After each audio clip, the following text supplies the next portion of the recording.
Well, here we are. It's June 22nd, 2023, and today I'm going to talk a little bit about a couple of sales that are coming up in the next week or so. There aren't a lot of major auctions going on right now, but there's a couple of good ones coming along, especially if you buy Chinese works of art. And one of them is in Canada, I'm going to talk about, and another one is over in the Netherlands, and that would be Rob Michiles.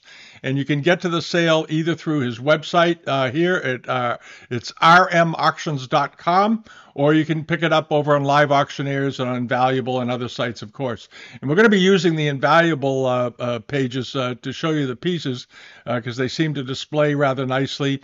If you're a global page user, as you know, the sale's been on there now for about a week and a half to 2 weeks. It's been on there for a while, but I wanted to do a video about it because I was looking through it. It's a nice looking auction. They got some good things in there, especially if you're really interested in late Ming and 18th century porcelain from China. They got some very nice examples, and we're going to sort of slip through and take a look at some of them. And here's things like this. If you like Famille Rose wares, there's a lot of Famille Rose, and there's a lot of good blue and white in this sale. And there's some decent Japanese things too, and I'm going to touch on those also. If you're a Japanese buyer, there's a few lots in there you might want to focus in on. But one of them is this Famille Rose dish. It's a temple scene with the mortals on the rim, going around the rim. Here's the close-up of it. It's very nicely enameled. The enamels look like they're all in very, very good condition. And this is a big plate. It measures, 42 centimeters in diameter. That is a big plate. That's 42 centimeters, breaks down into about 16 or so inches, I guess, in width. It's a very, very big one. And it's always important to keep in mind that when you come to big plates, sometimes people say, well, why is the big plate worth so much more than one that's just 4 or 5 inches smaller?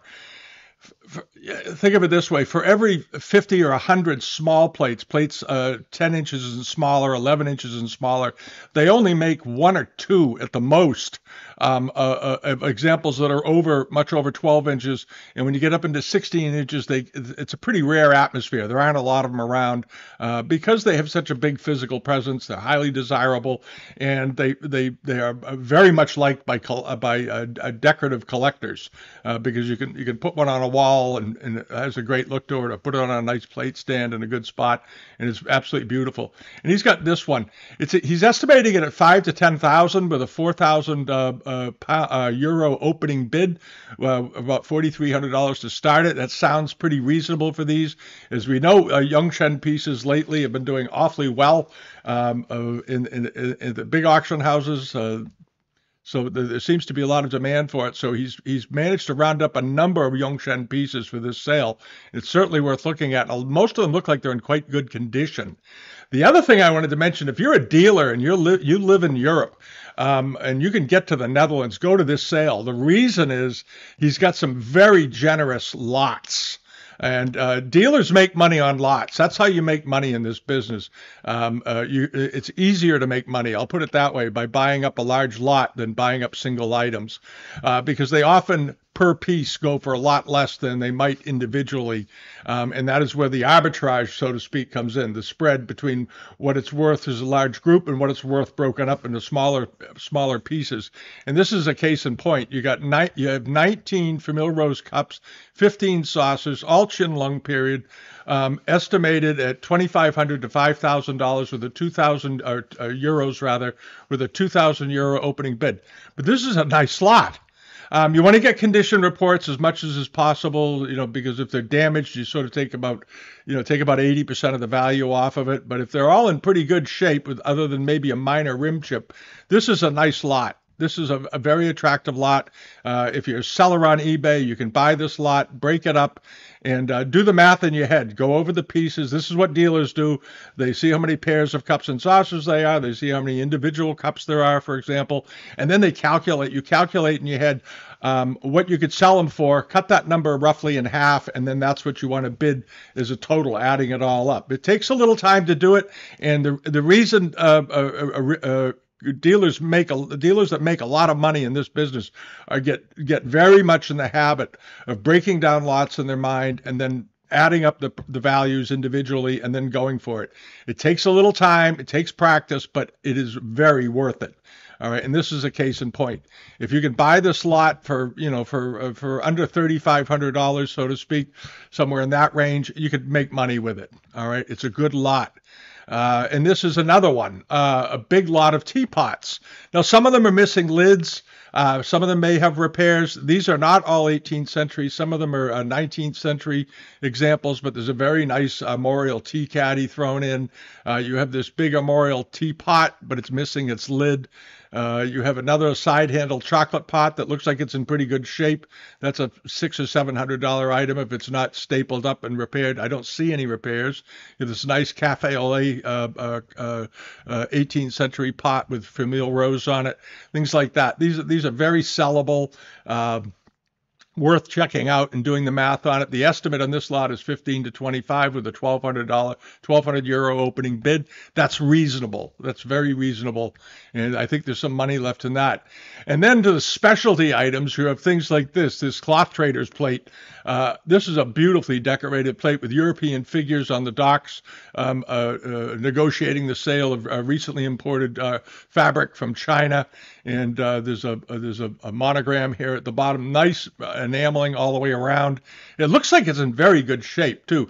Nicely, it has a gilt rim on it, and you can always look at the gilt rims and see how much wear or damage there is to them. This one I don't see much. Looks like it's in good shape. I'm going to keep saying it, though. Always get a condition report because you never know. Sometimes if it's had a lot of repairs, you can't see them very well in photographs, and you need someone to physically examine the plate and tell you. This plate is 23 inches in diameter. It's a very rare plate. It's estimated at 6 to 12,000 with a €4,800 opening bid. But rare bird. It's a rare bird. And then you have another one of these big lots. Here you go again, $1,000 to $2,000. And those of you who've been buying and selling for a while recognize some of the pieces in this lot, no doubt. And you have examples here that are, it seems to be mostly 18th century, I should say, with the exception possibly of this sort of Fitzhugh enamel plate in the middle that's probably early 19th century. But the rest of them clearly look all to be maybe mostly young Qinlong, but some Yongchen examples. I like the big leaf plate in the middle. That's quite dramatic and very unusual pattern. There's some nice things here. So again, add up what you think you can sell them for, cut it in half, and leave a bid. But I think I see some good value there. The opening bid on this for this entire lot's only $800. And you got 16 of these plates. They measure in size. The largest is 23 centimeters, so the largest one's about 9 or 10 inches in diameter, and the rest are fairly, regular standard size dishes, so to speak. But sold, we see them sell on eBay. We talk about them every week. If you want to get some idea what some of these plates are worth, you can go back through some of my old videos and sort of scan through and look at plates that have sold. Or you can go to the prices realized on Live Auctioneers, go to price results and search for them a little bit, and you'll come up with some numbers. And then there's the Governor Duff plate. This is a well-known pattern, very, very popular. A lot of collectors go after these because it's one of those little holy grails of the export community. This one is a nice shape. I like the underglazed blue. The color is good. I don't see a lot of wear on it any place. I don't see any damage to it. There's no evident damage anyway.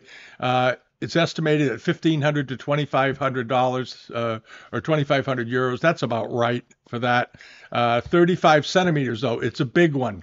It's a big one, so it may bring a little more. It may go up, to 3,000. But if you're a dealer, leave a couple of bids on it on the low end of the spectrum. And go that way. The old line, that I use a lot is leave a bid.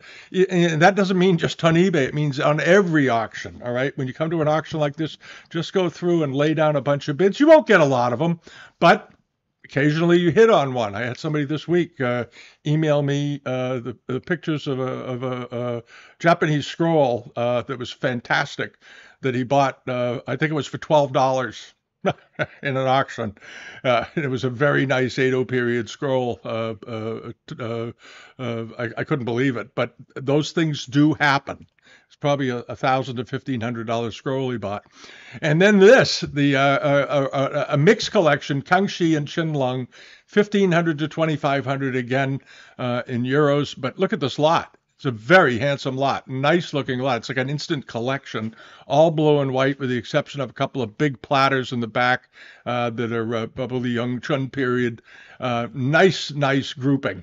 Very nice grouping. A couple of bowls. Looks like a pair of Kangxi bowls, and then a bunch of nice little saucers and whatnot. Again, a lot for a dealer or somebody that wants to, if you're interested in buying a bunch of Chinese pieces for your house and you want to get a lot of them at once, do it that way. But this is really for the people that are in Europe, because getting these shipped to America a large lot like this is going to be sort of expensive. The beauty of being always, I was talking with a fellow yesterday and I said, you always want to keep an eye on auctions in your area, auctions that you can physically drive to. And the reason is you have a huge advantage over bidders online, especially when you get into slightly larger objects, because they're going to have to keep in their heads the shipping costs. And the shipping costs nowadays are fairly expensive.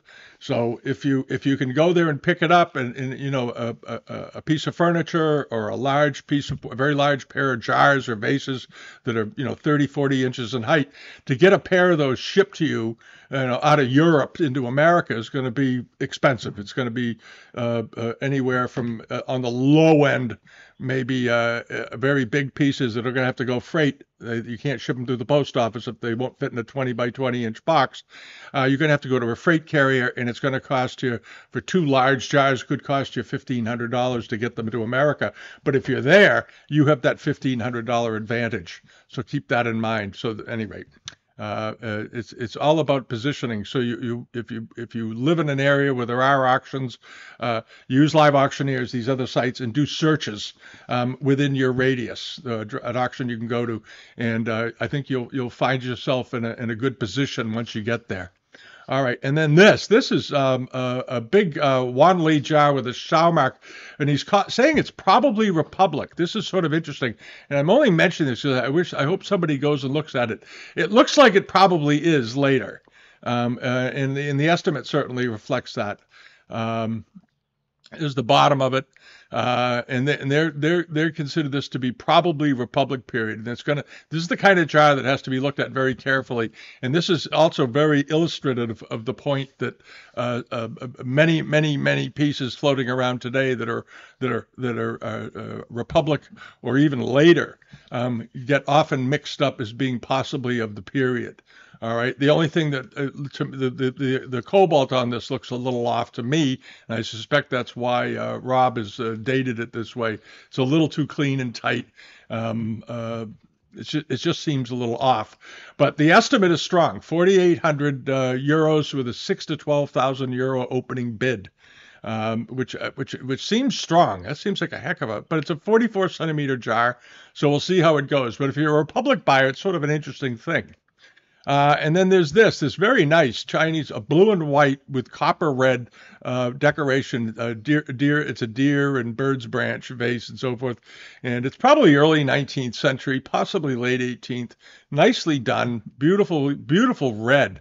The red on this, the thing that this really has going for it is that when they fired copper red with blue, as many of you know, the blue and the red need to be they work best being fired at slightly different temperatures, and to do that you have to have enormous control of kiln temperatures in the atmosphere in the kiln. And if they mess it up, the blue will usually comes out okay, but the red will not bloom into this nice red color. You're seeing a deep maroon tone. This is the color you want to see.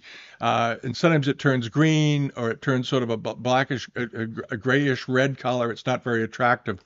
But in this case, it worked. It worked just fine. And it's a very attractive vase. It's estimated at 6,000 to 12,000 euros. It is 41 centimeters tall, so it's pretty big. It's pretty big. It's about 16 inches in height. Nice looking thing. 4,800 euro opening bid. And then we have another one of these Famille Rose lots again on the Amari style Kangxi and Qinlong period. They all look like nice examples. You could sell them. If you bought these as a dealer, you got the center plate could go by itself. The teapot would go for it by itself, and then you have these up here. You'd have to sort of, here's a pair, and then you have multiple pairs of this pattern down here. I think there's some room in this. The estimate is very reasonable: 8 to 1,200 euros, 650 euro opening bid. Again, nice lot if you're a dealer. And the other thing I wanted to point out is if you're interested in peaking enamels or beiging enamels, as they call them nowadays, there's a good section of these starting in the sort of the back end of the sale. There are a bunch of Japanese things in here that we'll talk about a couple of them. Once the Japanese section goes by, you're into enamels. And there's some very, very nice, rare examples of enamels in here. And if you like these, check them out. And I looked at a number of them, and miraculously, a lot of them are in very good condition. If you buy Beijing enamels, you know that because they're done on a copper body, if they ever in their lifetime in 200 years get bent or bumped or anything, they chip very easily. They're easily damaged, easier to damage than cloisonné even. And there's some good ones in here. This one in particular, I think, is just terrific. Is a Chinese Canton enamel helmet ewer with a shell form under tray. And when I was very pleased when I scrolled through this and saw the back of it, all of these enamels look perfect. Very, very pretty colors, very beautifully done, nice detail, and tiny bits of wear around the edges, and that's it. This thing is pretty much in pristine condition, with a $5,000 to €10,000 estimate, 4,000 euro opening bid. I think it's worth it. That's a very handsome and attractive set. Very, very nice. And then this is unusual. They date it as 19th century. I think it probably is, but it's a very elaborate piece. It's a stand, a chanab, as they call them, altar stands. But it's good size. It's how big is this thing? It's about 10 inches tall. It is quite large. It looks in the photograph, it looks like it's maybe 4 inches or something. To me, anyway, it seems that way. It seems small. It's actually quite large and very elaborately made piece of porcelain. Beautifully done. I love the base on it and so forth. I love the galleried tops. And there's one type of gallery. They put one type of gallery here, and then on this upper section they added another with these interesting shapes. The openings, the way they pierced it. They did a really fine job with this. And I can't imagine the technical skill that it took to make this, because as you know, porcelain clay is fairly soft, it's fairly bendable, it's fairly pliable. And how they got this to support all this, I'm wondering if they used some sort of support mechanism under here when they were firing this to keep this from collapsing in the kiln. And that's why you don't see these very often, because these are very prone to failing while being fired. Because there's so much can go wrong here. And this one survived, which makes it a pretty rare thing. You don't see these very often.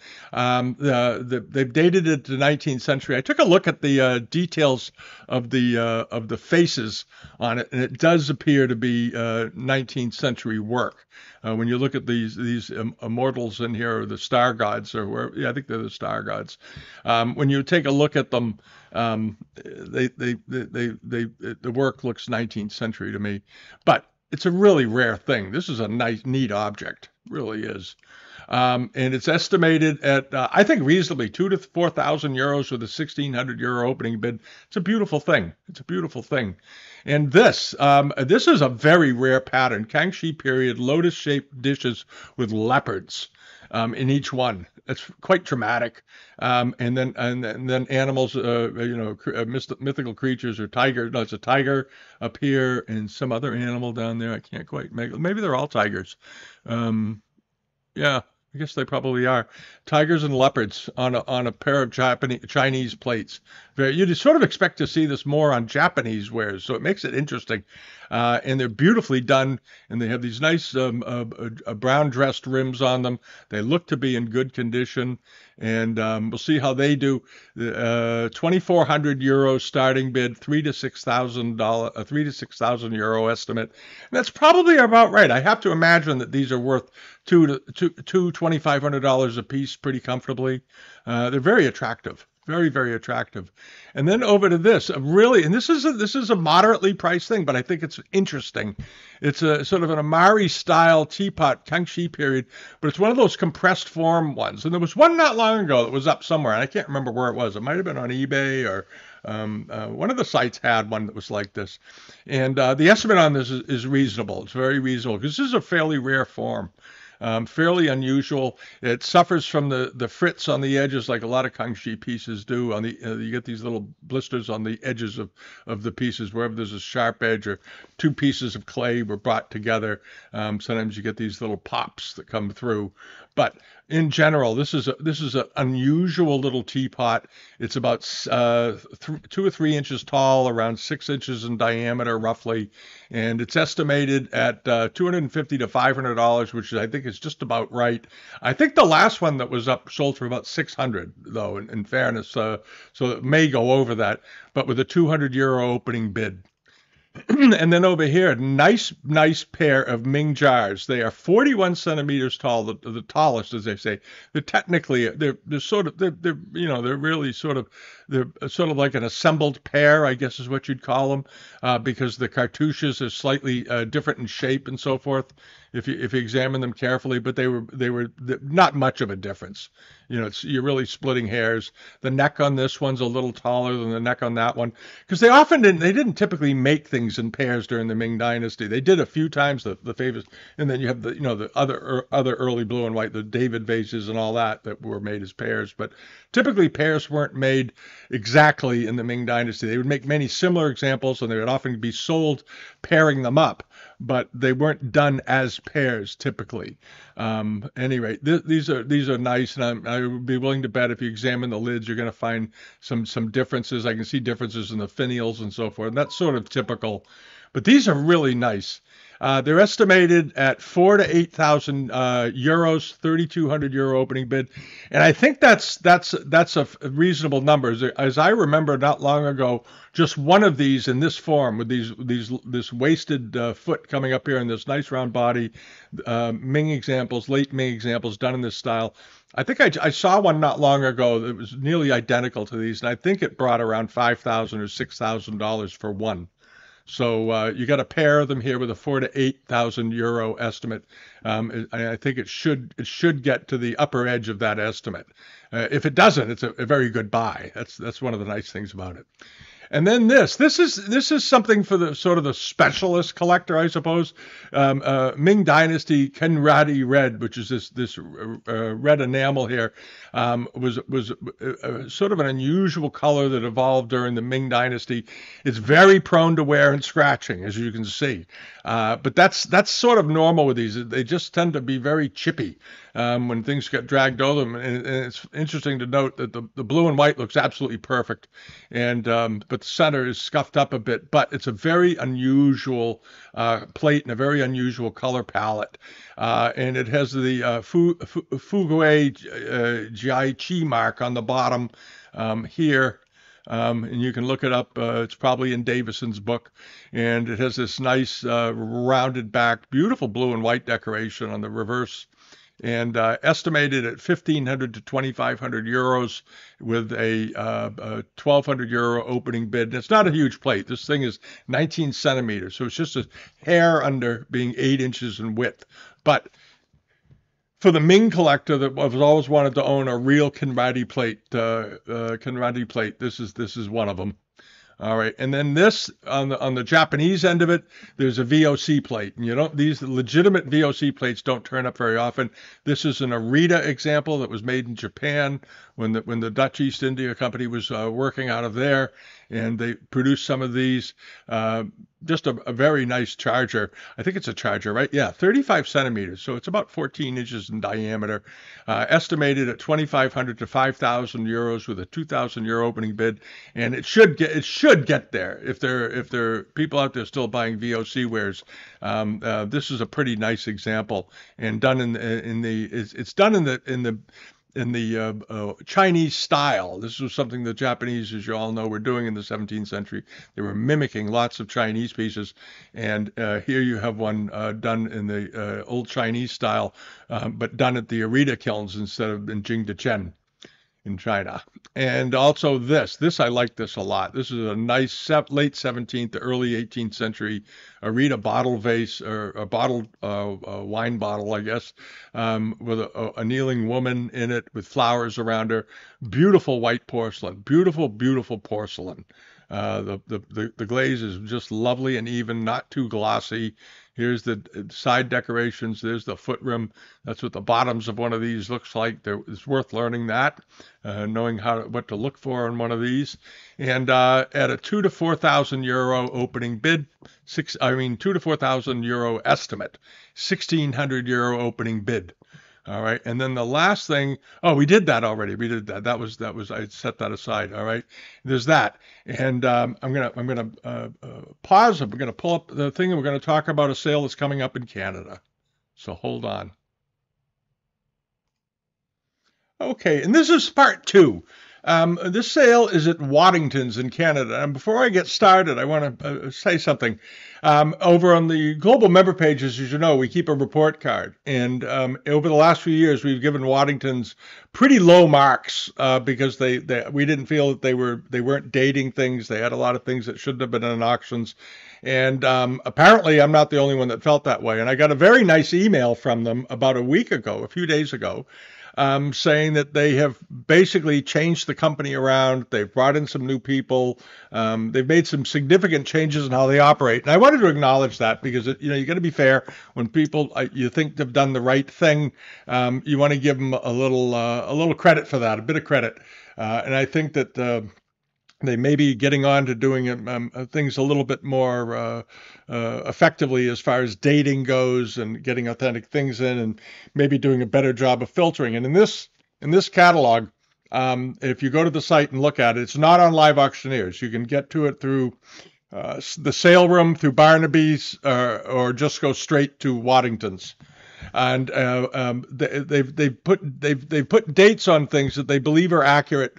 I think they've gotten some help to come in, and things that are left undated by implication are 20th century. But things that have dates on them, from what I've seen, they're fairly good. They're doing a fairly good job in it. As you can see, the sale starts with jades. There's some nice looking jades in here.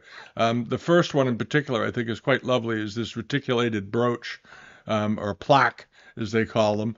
But I've picked out a few things just to give you an idea of what's in the sale. You might want to check it out.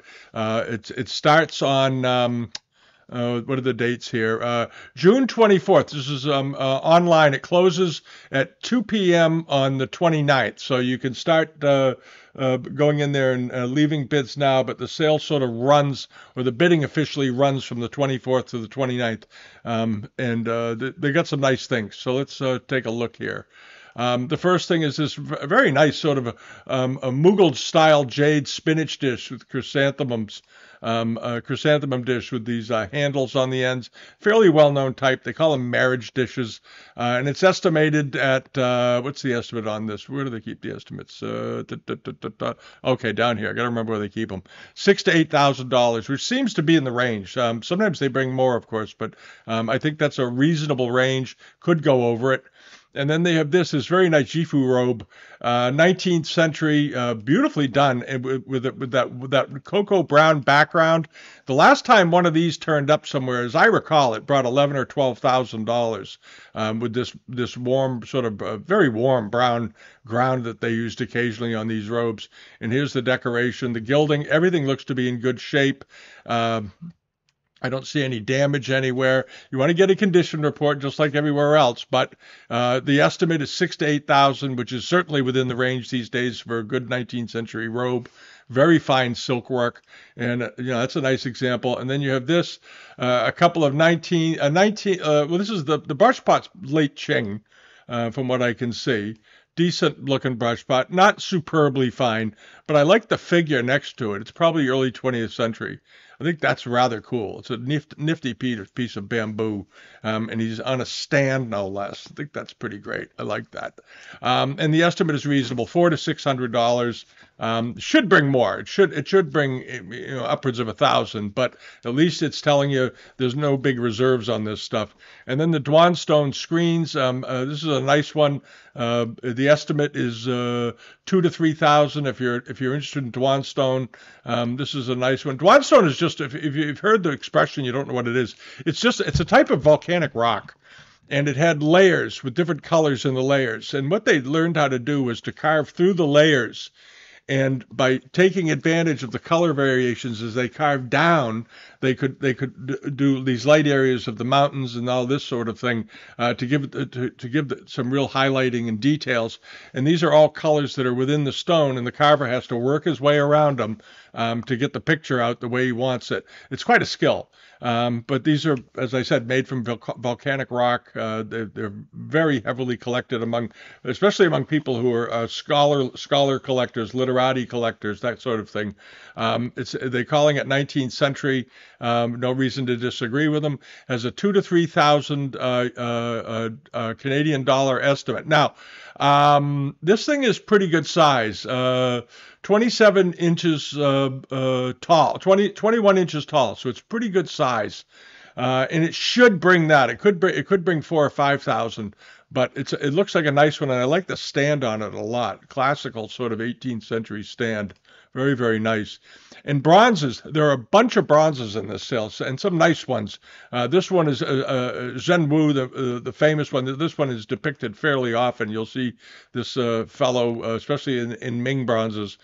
He was often cast and depicted, but this is a big one, and it's got a lot of nice detail in it. A lot of really, really nice detail. If you take a close look at the armor and the uniform that he's wearing all the way down, it's in beautiful condition.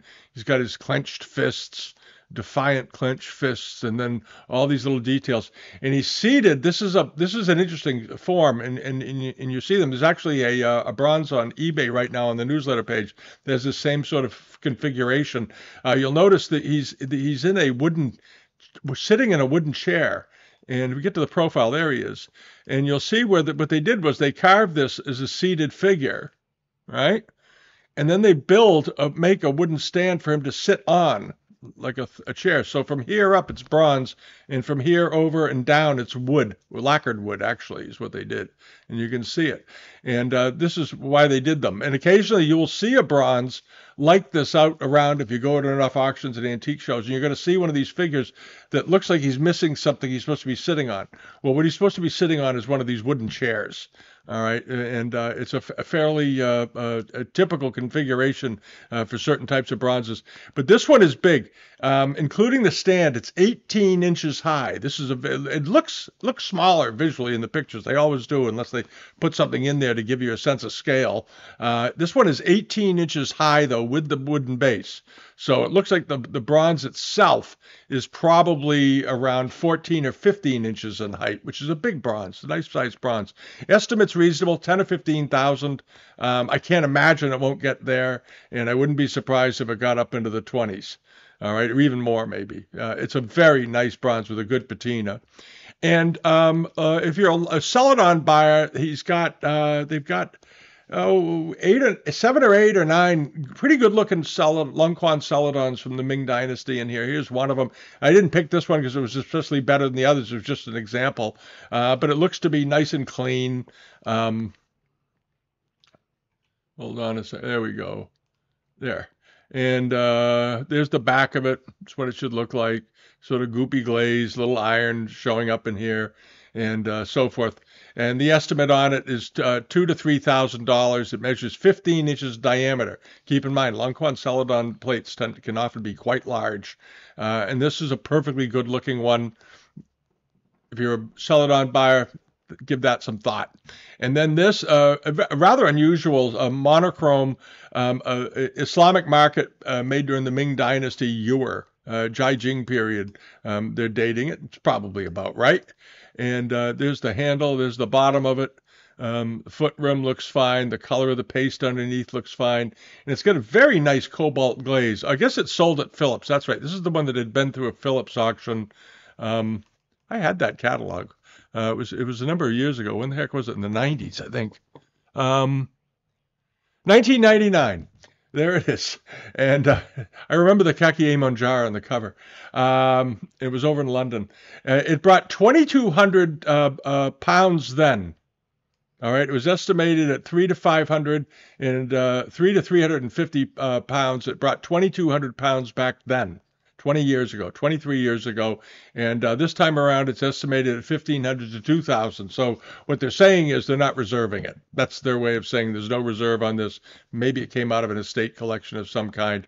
I think it's certainly worth that. I suspect it's worth 3,000 to 5,000, but if you're interested in the trade between the Middle East and China and the exchange of designs and ideas, because as you know, a lot of Chinese early porcelain forms in particular were based on Middle Eastern and Islamic metal forms, and they adopted many of them, especially flasks and ewers and in bowls in some instances. And here's another one of these ewers. All right, so it's worth giving it a good look. And then this is very sweet, very delicately painted Kangxi period 100 antiques jar. I don't know why they're calling it 100 antiques jar. Are they on the other side or something? Oh, there they are. Antiques design. I don't think there's 100 on there, but it's still Kangxi period. Nice cobalt blue though, very deep, very clean, beautiful, nice sapphire blue, and it appears to have its original lid. I would have them check on that, make double sure that that's the original lid to it, but it certainly looks like it. It measures 6 inches tall, and it's estimated at $2,000 to $4,000. But it's got that snow white Kangxi porcelain. The Kangxi collectors really like that.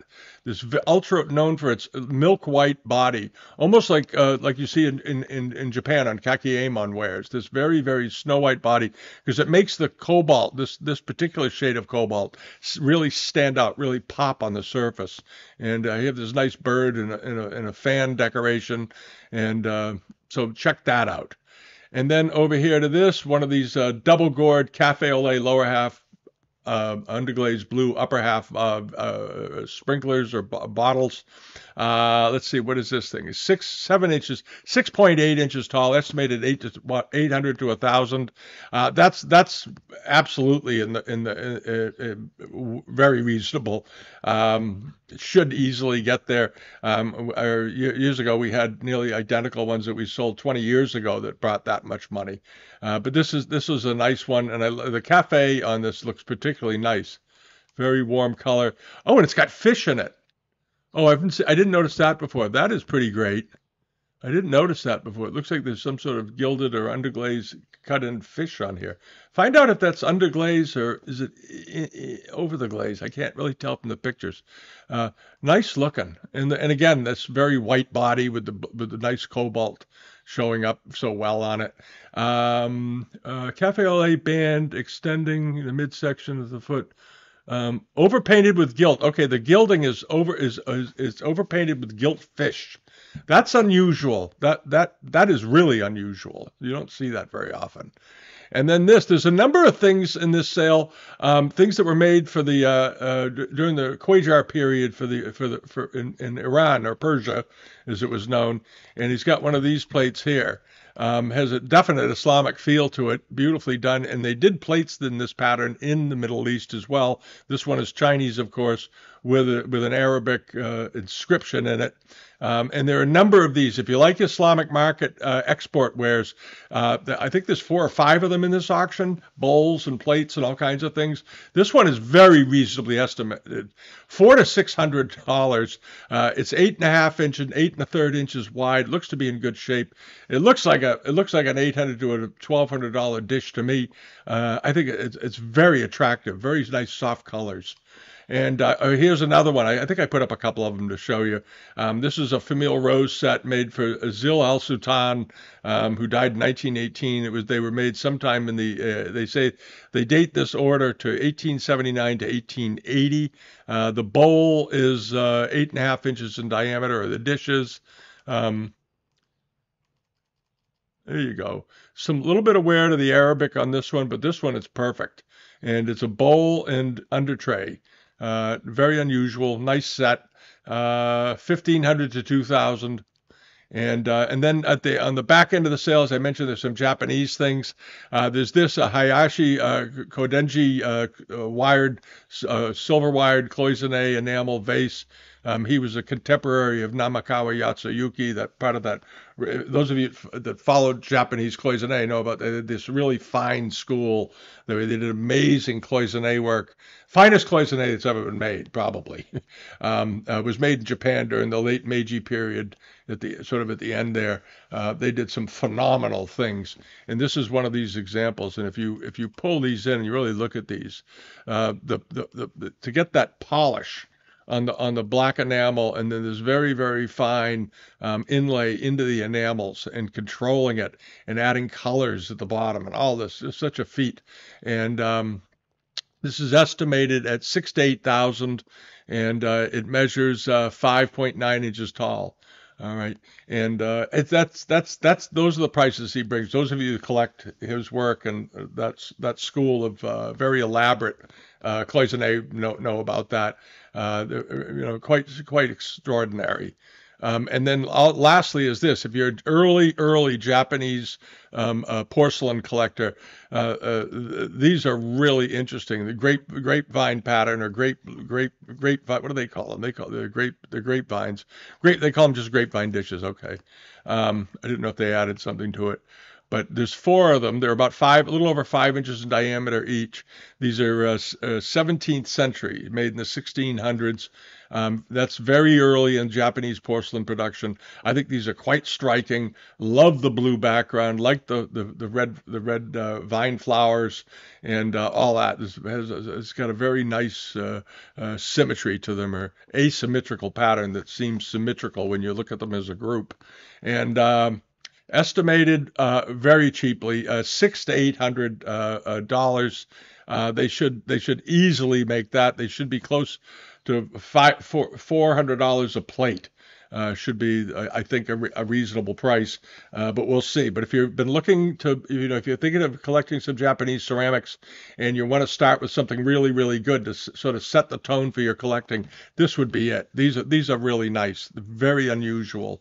All right, and that's the Waddington sale. There's a lot more. It's a big sale. There are 14 pages of items here, and they're putting how many items? 30 items on a page. So this is a big auction. They've got a lot of material in here. Over 500 lots, I guess. Well, we can go and look. Hold on, I'll tell you.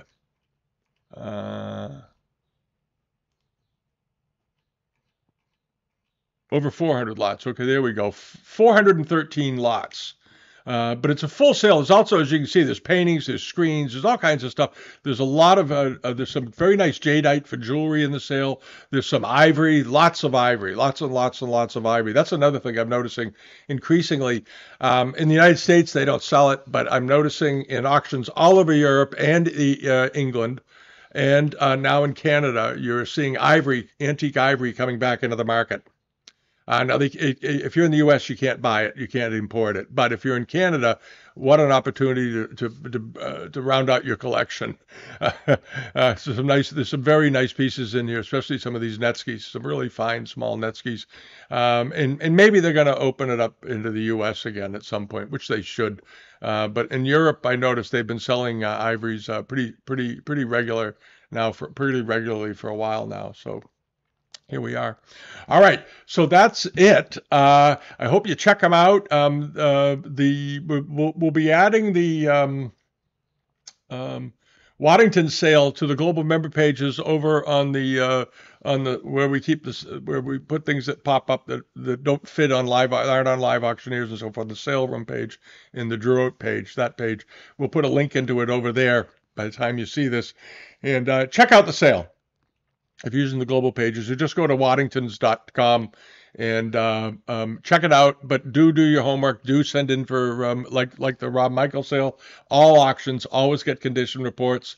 You don't want to get a bad surprise after you go through all this and get it shipped to you and you find out it's less than what you expected. You want to know what it is you're buying. All right, but do check it out and check out the Michael sale, especially if you're in Europe and you can get to that auction as a dealer, because I think there's going to be some opportunities to make some money. There always is at a big auction, especially a specialized auction. There are always things that slip through, and you want to be there to catch them when they come through those cracks. All right, have a good week. We'll be back tomorrow with a regular weekly video, and thank you for watching. All right, Bye bye.